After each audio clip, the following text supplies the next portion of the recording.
is you. Is that a good thing, the disconnect? It's good for investors. Okay. It's not good for Main Street.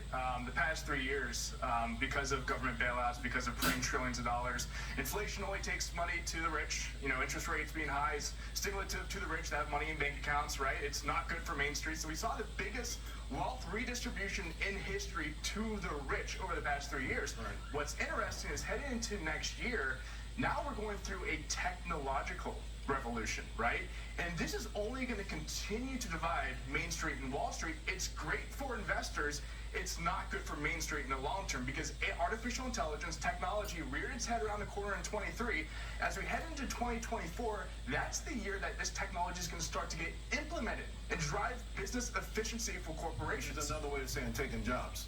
Taking jobs, which again is in the end, this is an interesting thing. You know, next year, rate cuts. We talk about rate cuts in Federal Reserve a lot, right?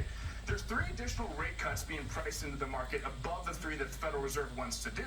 Why is that? I think it's potentially a possibility that the market's priced in so much efficiency in the marketplace for corporations to implement this technology that it's deflationary because your technology is so efficient.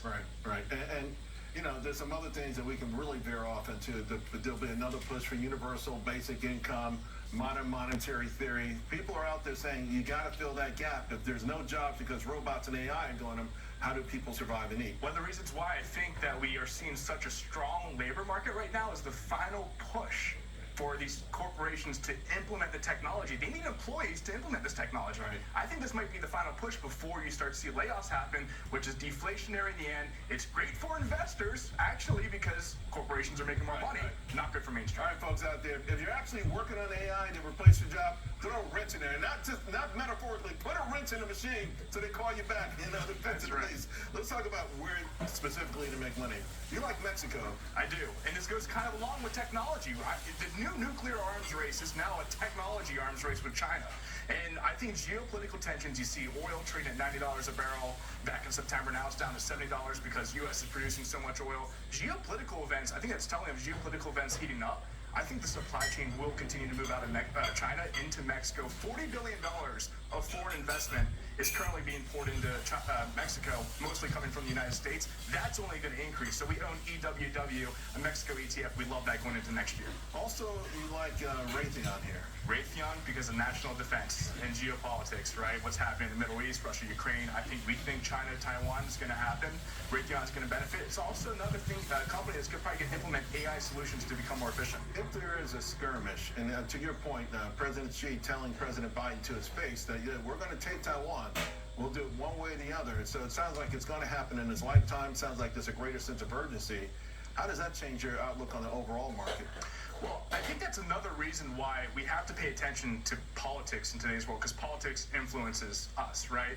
How that influences us is that we're going to continue to pour tons of money into national defense, right? We're going to continue to print a lot of money. So this The irony right now is that Democrats are the ones who seem to be pushing more, at least when it comes to Ukraine, for military spending than they've ever done, at least in my lifetime. Right, and the precedent's been set. So the question is, are we ever going to pull back our government spending? The answer to that is probably not, especially if we head towards this socialistic mentality, which we already are kind of there with government spending. Artificial intelligence, technology pushes more to socialistic redistribution of wealth. We're gonna be printing money for a long time, which is stimulative until it's not. Oh no, listen. There's no doubt about it. From a market perspective, the stock market loves money and they love free money. Okay, That's right. Until it's not free. Accenture, how does this fit into the equation? So Accenture is probably the best and biggest consulting firm that companies go to when they need help implementing new solutions. Right. So we talk about technology, we talk about artificial intelligence. Accenture is the first people, companies call to figure out how to implement these solutions to make them more efficient. So I think this stock's great, not only next year, but heading into the next 10 years, we own it. You know, I got to tell you that you thought this out. I love the narrative. It's not like I got a narrative, here's one idea. You've got all the pieces of this. It's puzzle. Christmas week and I'm here. I never sleep, I never stop working. We never stop working. Right, It's just right. like you. It's great stuff. Thanks, Charles. Thanks for having me. Merry Christmas and Happy New Year. Merry Christmas. Happy